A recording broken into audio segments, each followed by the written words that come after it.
शङ्करं शङ्कराचार्यं केशवं बादरायणं सूत्रभाष्यकृतौ वन्दे भगवन्तौ पुनः पुनः।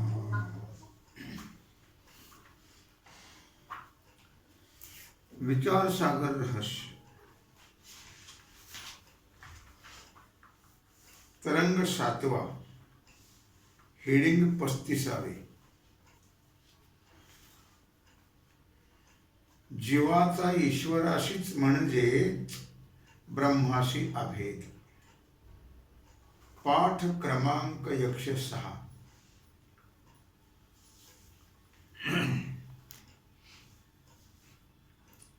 जरी कुटस्थ रूप आत्म्याचा परमात्म्याशी सदा अभेद आहे, तरी उपाधिकृत भेद आहेच. कळलं का? कुटस्थ कशाला म्हटलं? अंतःकरणाने जेवढा भरतो आपला. बरोबर. कुटस्थ कोणाचा आपला भाग? परमात्मा. परमात्म्याचा. म्हणून परमात्मा कुटस्थ एकच आहे, अभेद आहे. पण उपाधीने भेद आहे. अंतःकरणाची उपाधी लागली होती, नाव आलं का नाही? पण उपाधीने भेद आहे, बाकी एकच दोन्ही.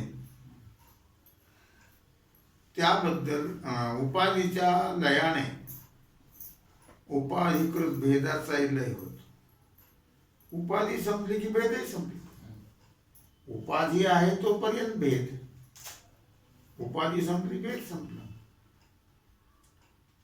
जीवाचा परमात्म्याशी अभेद सांगितला आहे. जीवाचा परमात्म्याशी काय सांगितलं? अभेद. त्याबद्दल मतभेद आहेत. विदेह मुक्तीमध्ये जीवाचा ईश्वराशी अभेद होतो. विदेह मुक्तीमध्ये शुद्ध चैतन्य ब्रह्माशी नाही.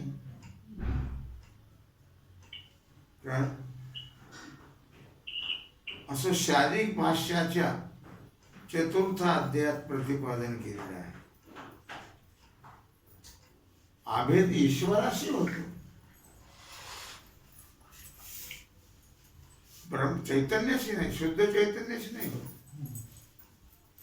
किंवा ब्रह्म म्हणजे शुद्ध चैतन्य, ब्रह्माशी होत नाही. असं शारीरिक भाष्याच्या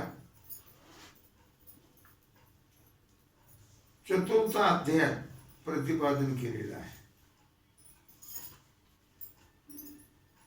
जैमिनीच्या मताने विदेह मुक्तीमध्ये सत्य संकल्पाधिक रूपाची प्राप्ती होते. सत्य संकल्पाधिक रूपाची प्राप्ती होते जैमिनीच्या मताने. औडुलोमीच्या मताने, औडुलोमी एक शास्त्रकार आहे, त्यांच्या मताने विदेह मुक्तीमध्ये सत्य संकल्पाधिकाचा अभाव आहे. विदेह मुक्तीमध्ये कळलं?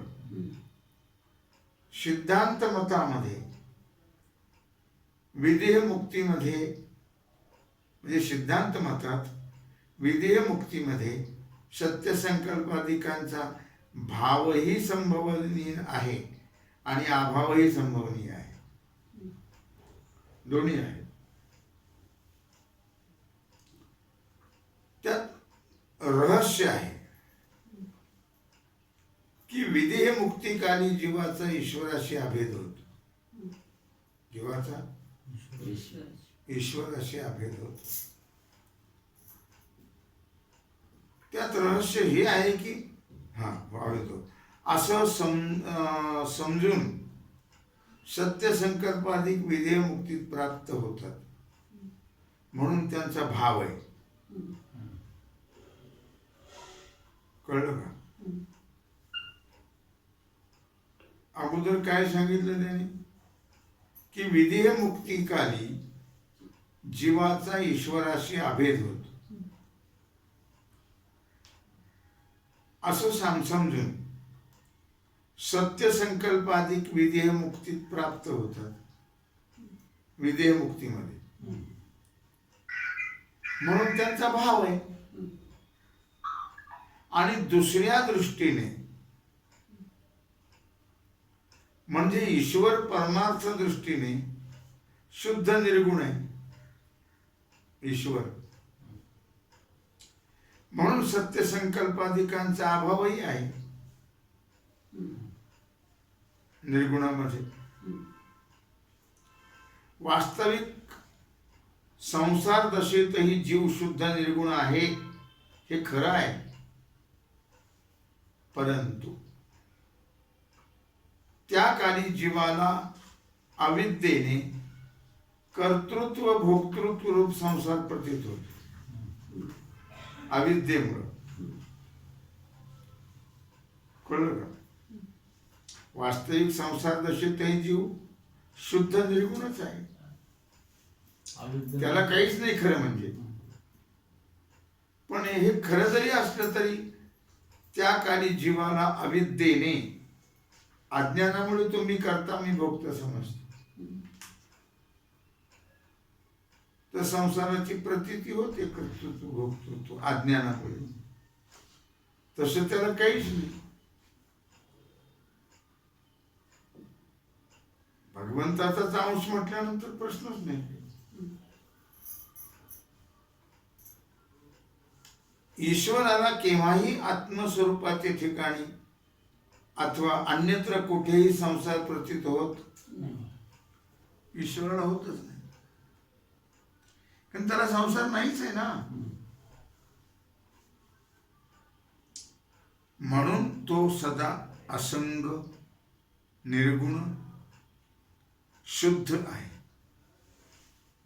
संगरहित आहे ईश्वर. का कशाचा संग केला त्याने? नाही. एवढं जरी त्याच्याचमुळे सगळं घडतंय तरी पण आली छाती बडवली त्यांनी की माझ्यामुळे झालं मी केलं तसली भानगडच नाही. त्याच्या सत्तेनं सगळंच घडतंय पण त्याला कधी अहंकार नाही.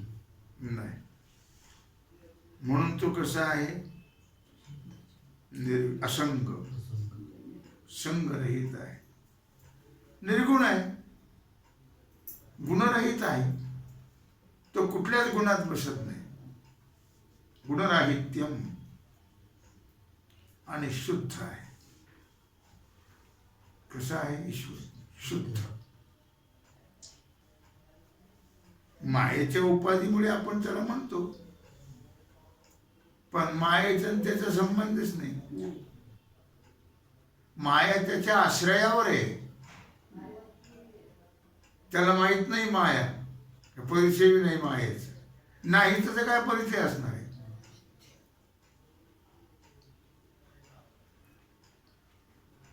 तो शुद्धाशी अभेद आहे. तोच शुद्धाशी अभेद आहे. शुद्धच आहे तो. आणि ईश्वराशी जो अभेद तो शुद्धाशी अभेद न मानला तर ईश्वराशी शुद्ध ब्रह्माची प्राप्ती कधीच होणार नाही. कळलं? शुद्धाशी जर अभेद मानला नाही तर काय होईल? ईश्वराला सुद्धा शुद्ध ब्रह्माची प्राप्ती कधीच होणार नाही अभेद नाही मानला तर. का दोन्ही एकच आहेत ना. उपाधीने वेगळं म्हटलं. कारण जीवाप्रमाणे ईश्वरास उपदेशजन्य ज्ञान आणि विधेय मोक्ष हे कधीच होणं शक्य नाही. जीवाप्रमाणे उपदेशजन्य ईश्वराला उपदेशाची काय गरज आहे? तो सर्वज्ञ आहे. आणि विधेय मोक्ष त्याला देहच नाही. काय शक्यच नाही. देहधारेला विधेय मोक्ष आहे. ईश्वराला कशा? कारण ईश्वराला उपदेश करणारा कोण? म्हणून उपदेश करायचा. पण नित्य प्राप्त हे ईश्वराचं स्वरूप ते शुद्ध ना शुद्ध नाही, म्हणून ईश्वर जेव्हाहूनही न्यून असून सदा बद्ध आहे, मग असं सिद्ध होईल. हो,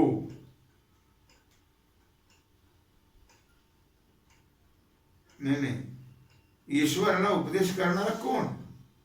कारण नित्य प्राप्त जे ईश्वराचं स्वरूप ते शुद्ध नाही असं होईल मग.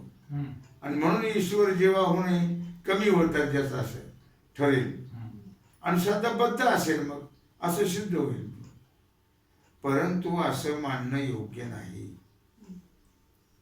4थ्या 5व्या 6व्या तरंगात ईश्वर सदा मुक्त आणि ब्रह्मरूप आहे. कारण ईश्वराला अज्ञानाचं आवरण आहे का? नाही. म्हणून उपदेशजन्य ज्ञानाची त्याला आवश्यकता. जीवाला अज्ञानामुळे उपदेशाची गरज आहे किंवा उपदेशजन्य ज्ञानाची गरज आहे. ईश्वर सर्वज्ञ आहे, त्याला कशाची गरज नाही. आणि आवरणाच्या अभावामुळे भ्रांती नाही, आवरणच नाही ना, त्यामुळे भ्रमही नाही. म्हणून नित्य सर्वज्ञ आणि नित्यमुक्त आहे ईश्वर. नित्य आहे, सर्वज्ञ आहे, नित्यमुक्त आहे. माया आणि तिचं कार्य आत्म्याच्या ठिकाणी केव्हाही प्रतीत होत नाही. मायेचे कार्य. म्हणून ईश्वर सदा असंग आहे. कसा आहे? असंग. संग असायला कारणच नाही काही, म्हणून सदा शुद्ध आहे. अशा रीतीने अनेक सिद्ध केलेले आहे, अनेक वार सिद्ध केलेले आहे. आणि ईश्वर स्वरूपाशी विदेह मुक्तिकाली जीवाचा जो अभेद तोच शुद्ध चैतन्याशी अभेद आहे. ईश्वर चैतन्य आणि ब्रह्मचैतन्य दोन थोडे आहेत, असं मानलं पाहिजे. त्याला दृष्टांत असा की मठामध्ये जेव्हा घटाचा नाश होतो, मठामध्ये कळलं का? कळलं का नाही? तेव्हा घटाकाशाचा लय कुठं होतो? मठाकाशात. इथं जर घट फुटलं तर ते आकाशातच विलीन होईल का नाही? मठाकाशामध्ये. महाकाशात नाही, मठाकाशात. त्याप्रमाणे विद्वानाचे शरीर ईश्वरकृत ब्रह्मांडात नष्ट होते आणि सर्व ब्रह्मांड ईश्वर शरीराच्या अंतर्भूतच आहे. म्हणून विद्वानांचा आत्मा विदेह मोक्षकाली ब्रह्मांडाच्या बाहेर गमन करत नाही. कुणाचा? विद्वानाचा. या रीतीने विदेह मोक्षकाली ईश्वराशी जो अभेद तोच शुद्ध चैतन्याशी अभेद आहे. कारण शुद्ध चैतन्य ईश्वरात काय भेद आहे?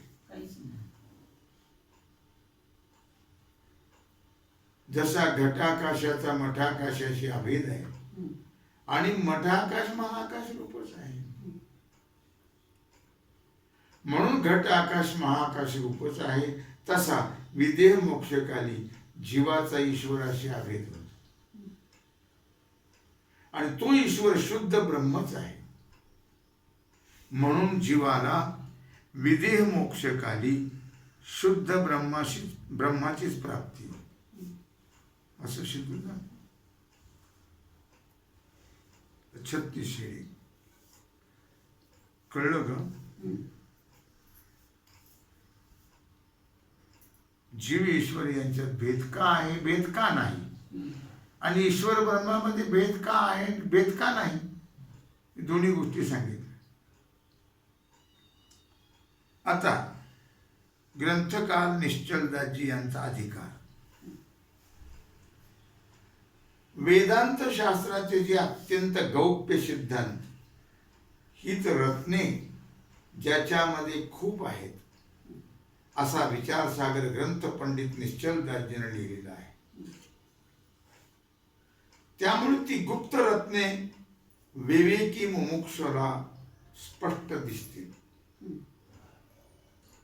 पंडित निश्चलदासजीने सर्व वेद, स्मृती, पुराणे, सांख्य, न्याय, व्याकरण आणि अद्वैत शास्त्राने दुसरे निबंध, कळलं का? अद्वैत शास्त्राचे दुसरे निबंध हे सर्व पाहून हिंदी भाषेत हा ग्रंथ लिहिला. याचा हेतू इतकाच की मुमुक्षु विषयी त्यांच्या अंतःकरणात फार दया उत्पन्न झाली. सर्व धर्मात दयेसारखा दुसरा श्रेष्ठ धर्म नाही. काय सर्व धर्मात दया नाही. श्रेष्ठ असेल दयेसारखा दुसरा धर्म नाही आहे, पण दया कुठे आहे? भूतांची दया हे भांडवल संतांची, आपुली ममता नाही देही. आहे प्राणी मात्राबद्दल दया नाही, खाटिकच. या विचाराने हा ग्रंथ लिहिला. दिल्लीच्या पश्चिमेला 18 कोसावर किहडोली नावाच्या गावात हा ग्रंथ पूर्ण झाला. अशा प्रकारे आपला हा 7 तरंगाचा असणारा विचारसागर या ठिकाणी पूर्ण होत आहे. आता 7व्या तरंगाचं रहस्य.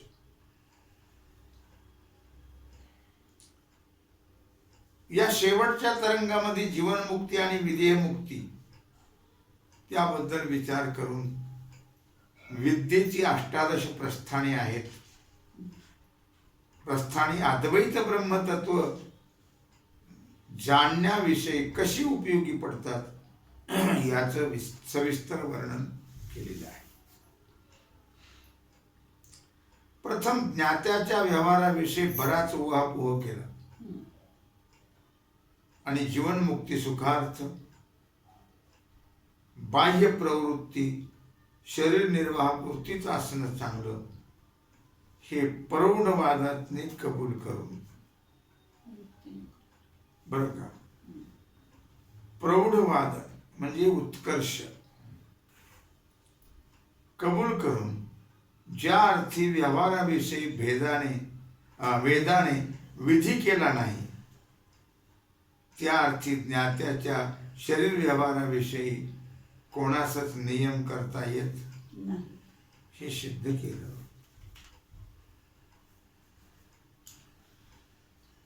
जीवनमुक्तीबद्दल विचार. दृढ अपरोक्ष ब्रह्मात्मैक्य ज्ञानानंतर दृढ अपरोक्ष ब्रह्मात्मैक्य ज्ञान,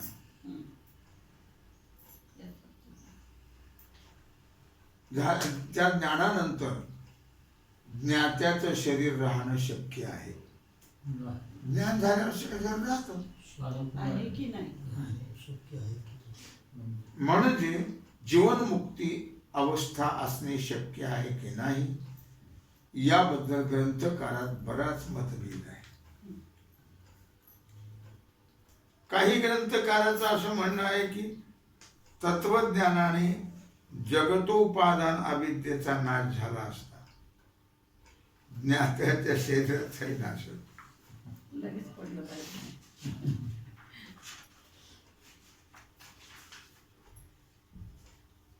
अभावच झाला पाहिजे शरीरात, कारण उपादानाचा नाश झाला असता कार्याची स्थिती राहत नाही.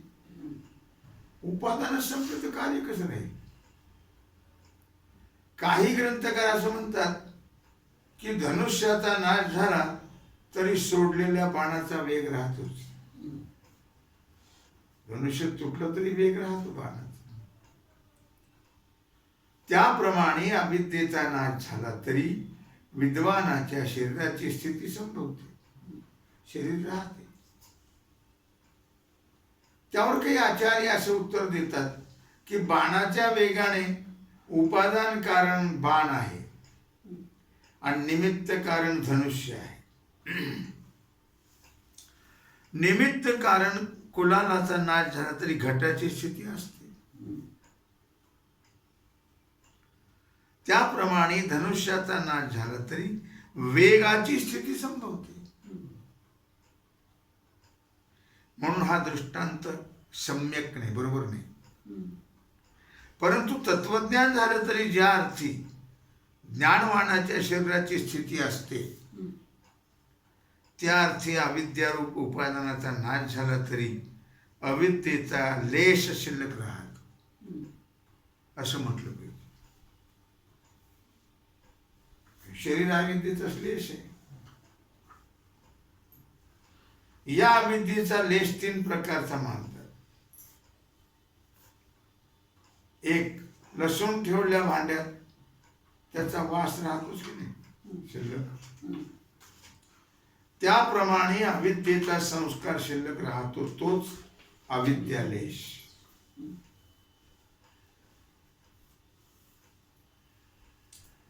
2, दग्धपटाप्रमाणे जळालेलं वस्त्र स्वकार्यामध्ये असमर्थ असून ज्ञान बाधित अशा प्रकारचा अविद्यालेश, ज्ञानाने बाधित झालेला पण अविद्यालेश आहेच. बाधित झाल्यावर राहत नाही, पण दिसतो की बाधित झाला दिसत नाही काय? ज्ञान मांडायला जसा प्रपंच बाधित झाला तरी दिसतो. 3, आवरण शक्ती आणि विक्षेप शक्ती या 2 अंशाने युक्त अविद्या आहे. अविद्येच्या 2 शक्ती आहेत, आवरण आणि विक्षेप.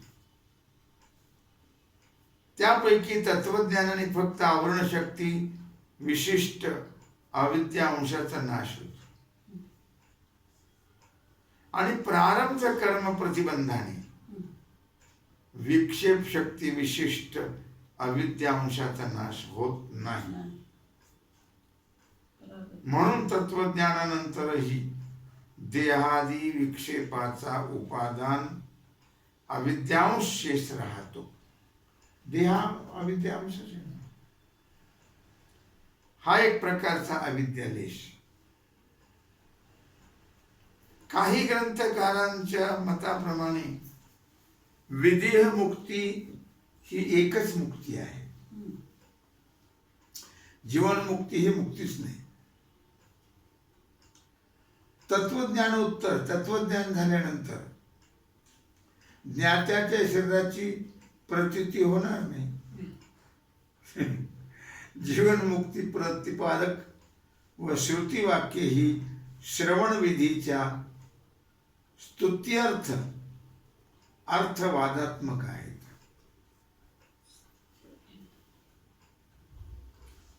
कळलं? वेदांत श्रवणाने श्रवणाचं महात्म्य एवढं आहे की मनुष्य जिवंत असतानाही मुक्त होतो. याच देही हेची डोळा भोगमुक्तीचा सोहळा.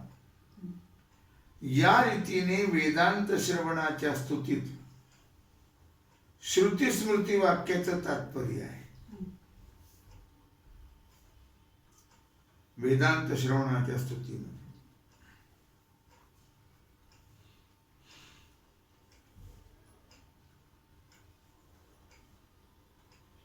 आलं का लक्षात?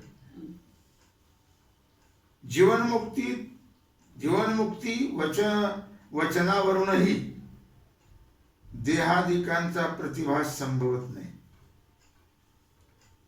तत्वज्ञानाच्या लक्षात आलं का? जीवनमुक्ती वचनावरून सुद्धा या शब्दावरूनही देहादिकांचा प्रतिभास संभवत नाही.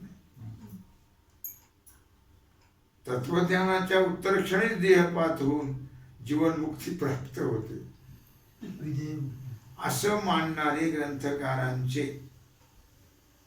मतात अविद्यालेशाचा अंगीकार नाही. काही तत्वज्ञानाच्या लगेच उत्तर क्षणी देहपात होतो त्यांचं तसं म्हणणं आहे. आणि विदेह मुक्ती प्राप्त होते. असं मानणारे ग्रंथकाराच्या मतात अविद्यालेशाचा अंगीकार नाही. देहाचा तिथे घेत नाही देह. घेतच नाही. त्याचं प्रारब्ध बनायचं आहे. श्री शंकराचार्यांचे शिष्य पद्मपादाचार्य हे पंचपादिकेत असं म्हणतात की ज्ञानाचा फक्त अज्ञानाशी विरोध आहे. अज्ञान कार्याशी नाही. देह अज्ञान कार्य की नाही, त्याच्याशी नाही विरोध. म्हणून तत्वज्ञानाने केलेली अविद्येची निवृत्ती होते. ज्ञानाने केवळ अविद्येची निवृत्ती होते. अविद्येच्या निवृत्तीनंतर उपादानाच्या निवृत्तीमुळे कार्याची निवृत्ती होते. अविद्या उपाधी आहे ना, उपादान आहे.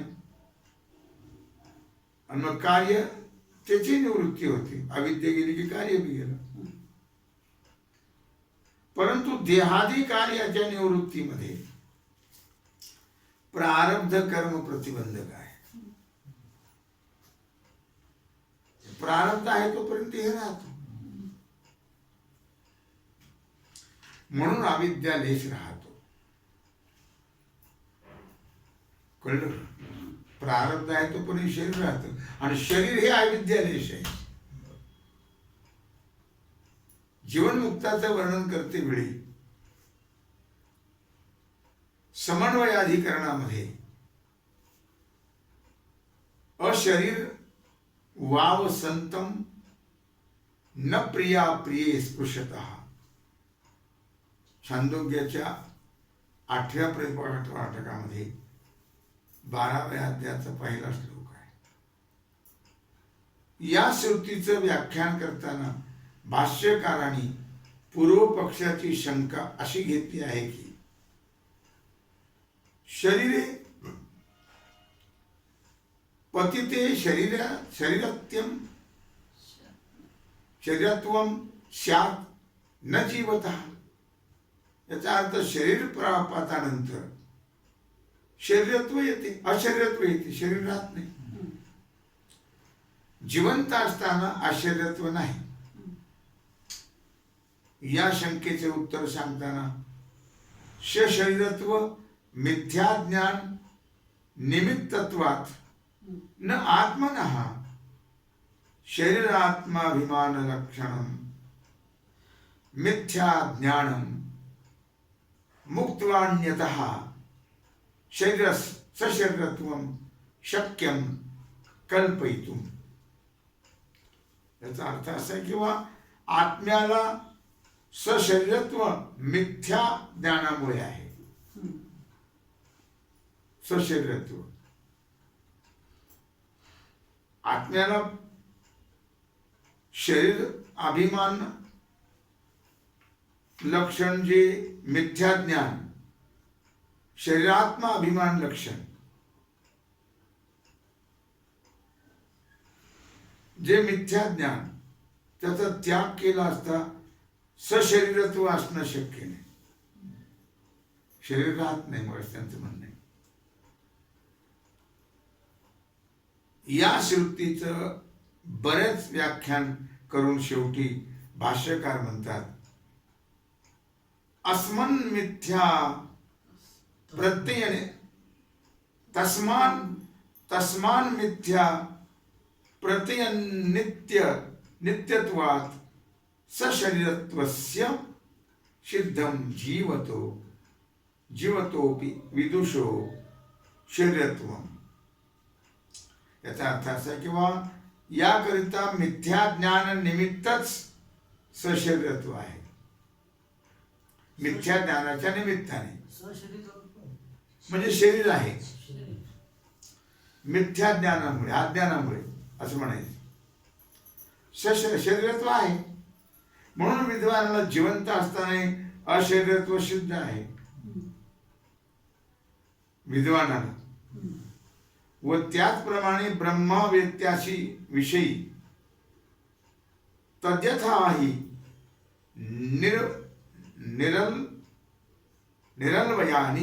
निरल्वयनी सचक्षुरचक्षुरिष शितप्रज्ञस्य का भाषा इत्यादी श्रुती स्मृती वचने प्रमाण देतात. मूळ सूत्रकाराने सुद्धा 4थ्या अध्यायाच्या पहिल्या पादामध्ये तदधिगम उत्तर पूर्वाघयोर श्लेष विनाशौ तदव्यपदेशात इतरस्याप्येष मसंश्लेषः पातितु अनारब्ध कार्ये एव तु पूर्वे तदवधे हे. या 3 सूत्रामध्ये जीवनमुक्ती आणि विधेयमुक्ती प्रतिपादन केलेली आहे. पहिल्या सूत्रात व दुसऱ्या सूत्राच्या अर्ध्यापर्यंत ब्रह्मज्ञानवानास क्रियमानातील पाप पुण्याचा संबंध होत नाही. ब्रह्मज्ञानाला असं सांगितलं. यावरून ज्ञानोत्तर काळी ज्ञान झाल्यावर लोकदृष्टीने ज्ञानवानाच्या हातून पापपुण्य घडण्याचा संभव आहे आणि पापपुण्य घडण्यास शरीराची आवश्यकता आहे. म्हणून जीवनमुक्ती सिद्ध होते. असं न मानलं तर सूत्राला व्यर्थच होईल. आणि द्वितीय सूत्राच्या उत्तरार्धात पातेतु या पदाने शरीर पडल्यानंतर प्राप्त होणारी विधेय मुक्ती प्रतिपादन केलेली आहे. आणि तिसऱ्या सूत्रात तर ब्रह्मज्ञान हे फक्त फलोन्मुख नसलेल्या संचित कर्माचा नाश करून क्रियमान कर्माचा स्पर्श होऊ देत नाही आणि फलोन्मुख झालेल्या प्रारब्ध कर्माच्या भोगास प्रतिबंध करत नाही. या एकंदर प्रमाणावरून शरीर अवस्थान रूप जीवनमुक्ती सिद्ध होते. शरीर असताना आणि शरीर पातानंतर ब्रह्मावस्थान रूप विधेय मुक्ती सर्व अद्वैत ग्रंथकारांच्या मतात मान्य आहे. शरीर पडल्यानंतर विधेय मुक्ती.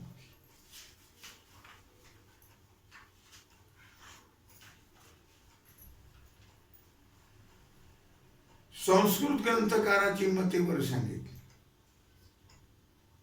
प्राकृत ग्रंथकारात अद्वैत वेदांत प्रतिपादन करणारे माऊली श्री ज्ञानराज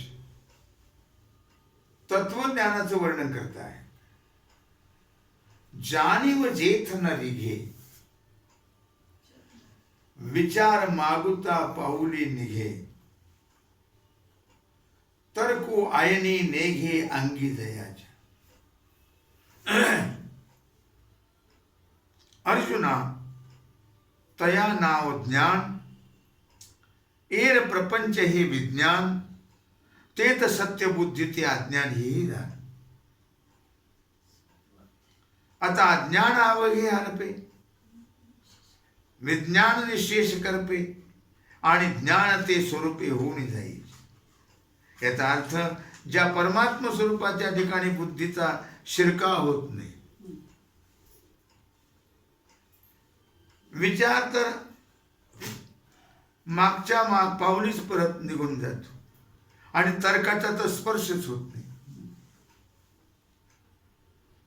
अशी जिथे स्थिती आहे त्यालाच ज्ञान असं म्हणतात. की ज्या ठिकाणी ज्ञान विज्ञान अज्ञान हे काहीच नसतं तिथं खरं ज्ञान आहे.